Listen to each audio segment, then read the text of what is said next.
I sit and I cry every day when I read the emails coming in that my coworker got infected, my so and so got infected, and we need face masks. My town, so many people are infected.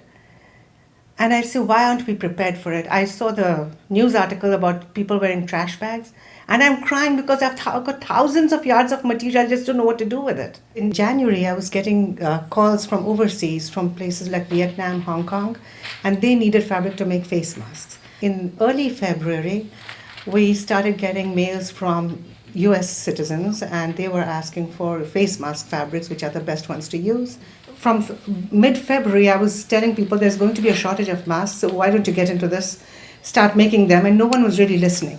And then I've got calls of questions of how can I make a gown or a bouffant cap. So we have the waterproof fabric that can make a surgical gown. But it's not approved by the FDA. With all the disclaimers, I could say this could be useful, this will meet the requirements, but we don't have any testing to claim that. So in the absence of anything, people still had to use something.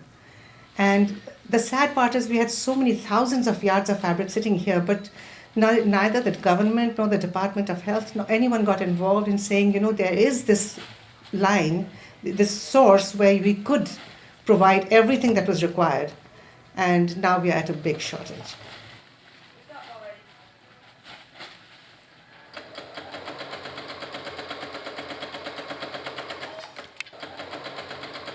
About a week ago, I found out about the shortage in masks at healthcare facilities, and because I have the time and right now I have the resources to do so, I figured it would be good for me to start making masks just to help out. The SEWcial Cafe is a creative co-working space for female fashion designers and crafters, encouraging entrepreneurship and innovation.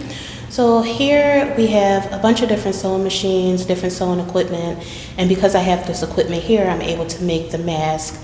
Unfortunately, the women are not able to work from here because of the coronavirus, but they are working from home creating masks for healthcare workers right now. So far, I've made maybe about 200 masks, but there's been other women in the cafe who've made masks as well.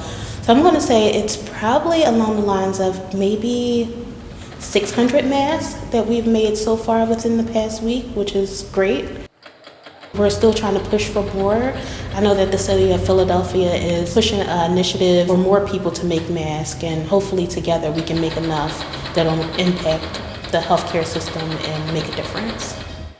Somebody sent that to me on Facebook where it said that healthcare workers should either wear a t-shirt around their face or a bandana, and honestly, I think that the homemade masks are way better. They're secure on the face and they actually look like masks. You don't want to be treated by somebody who has a t-shirt or a bandana over their face. I think that the masks here are a lot better.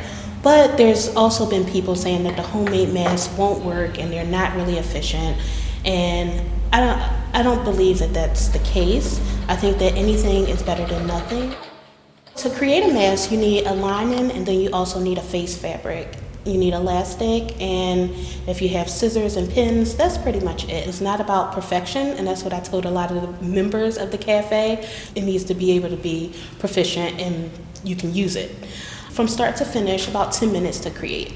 If you don't have a lot of sewing experience, it might take you 15 to 20 minutes just to get used to it, but once you get in the groove of things, then it's really, really easy.